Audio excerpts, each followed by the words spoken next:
প্রিয় শিক্ষার্থীরা, ষান্মাসিক সামষ্টিক মূল্যায়ন 2024 ক্লাস 9-এর জীবন ও জীবিকার যে মেইন বা রিয়েল প্রশ্ন যে প্রশ্নটা তোমাদের আসবেই, সেই প্রশ্নটার উত্তর তোমাদের মাঝে নিয়ে হাজির হয়ে গেলাম। আমি খুব দ্রুত তোমাদেরকে উত্তরগুলো দেখিয়ে যাব। তোমরা সেটা স্ক্রিনশট অথবা ভিডিওটা পজ করে সেটা লিখে রাখতে পারো, এবং ভিডিওটাকে আমি রেকমেন্ড করব তোমরা যাতে হাই রেজলিউশন করে দেখো, তাহলে তোমাদের বুঝতে সুবিধা হবে। তো বাকি যেই পরীক্ষাগুলো আছে সেই পরীক্ষাগুলোরও এই চ্যানেলে আপলোড দেওয়া হবে প্রশ্ন এবং উত্তর সহকারে। তো তুমি যদি নতুন হও অবশ্যই চ্যানেলটাকে সাবস্ক্রাইব করে রাখতে পারো।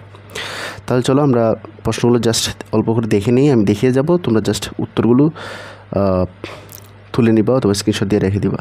ওকে, তাহলে আমি প্রশ্নগুলো দেখিয়ে দিই, দাবগুলো দেখিয়ে দিচ্ছি। তো এখান থেকে দাবগুলো দেখে নেও। প্রথম হচ্ছে দাব ক, পারিবারিক আর্থিক পরিস্থিতি বিশ্লেষণ। তারপর হচ্ছে এদিকে হচ্ছে দাব খ, ব্যবসার ধরন নির্বাচন। আমি প্রত্যেকটা দাব আকারে উত্তর দিয়ে দিয়েছি, এগুলো আমি আর বলতেছি না, এগুলো বলতে গেলে অনেক সময় লেগে যাবে। এবং ব্যবসার প্রত্যাশা এবং প্রভাব নিরূপণ। ওকে, তারপরে ঘ হচ্ছে ব্যবসায়িক ধরন জন্য আর্থিক বিশ্লেষণ, এবং সর্বশেষ যেটা আছে সে বিপণন আইডিয়া ও গ্রাহক সেবা। তো এই 5টা ধাপের উত্তর আমি খুব সহজভাবে তোমাদের জন্য রেডি করেছি। তোমাদের এই 5টা ধাপের উত্তর আমি দিয়ে দিচ্ছি, তোমরা দেখে নাও এবং উত্তরটা সংগ্রহ করে রাখো।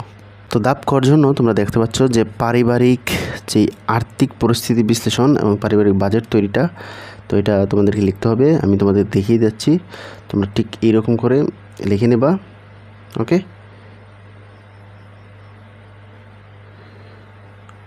তো পুরোটা একটা স্ক্রিনশট দিয়ে নাও ভিডিওর রেজলিউশন বাড়িয়ে, এবং পরবর্তীতে যেই বাকি অংশটুকু এদিকে। ওকে, আর্থিক অপচরিত পদক্ষেপ, এখান থেকে দেখে নাও কী কী পদক্ষেপ নেওয়া যাবে সেই টপিকগুলো। ওকে, এবং এখানে নিজের সক্ষমতা অনুযায়ী অর্থ সংশ্লেষের কাজের দায়িত্ব, তো এইটাও আমি তোমাদেরকে দেখিয়ে দিচ্ছি, এটা তুলে নাও।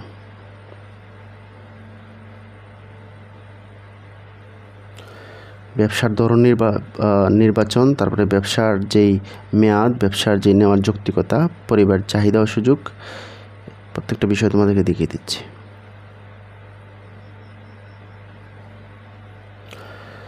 এদিকে হচ্ছে আয় ব্যয়ের সাথে সঙ্গতিপূর্ণ, সেই বিষয়গুলো তোমরা স্ক্রিনশট দাও অথবা খাতায় ভিডিওটা পজ করে খাতায় লিখতে পারো। তো এই হচ্ছে মূলত, এদিকে রয়ে গেছে বাজার মূল্য হ্রাস, প্রতিযোগিতা, তারপর হচ্ছে পরিকল্পনাটা। বাকি অংশটা দ্বিতীয় অংশের যেই ঘ ধাপ আছে ব্যবসার প্রত্যাশা ও প্রভাব নিরূপণ, সেটার স্ক্রিনশট তোমরা রেখে দিতে পারো, আমি দেখিয়ে দিচ্ছি তোমাদের। তো এইদিকে স্ক্রিনশটটাও তোমরা রেখে দাও, তোমাদের জন্য সুবিধা হবে। বলার চেয়ে স্ক্রিনশট তোমরা রেখে দিবা, ভালো হবে। তারপরে শেষের যে ধাপ ঘটা আছে সেই ব্যবসাটির জন্য আর্থিক বিশ্লেষণ, তো এটা আমি এখান থেকে দিলাম। এবং সর্বশেষ যেই ধাপটা আছে বিপণন আইডিয়া ও গ্রাহক সেবা, তো এই হচ্ছে মূলত যেই ধাপটা, এবং এদিকে এর বাকি অংশটুকু।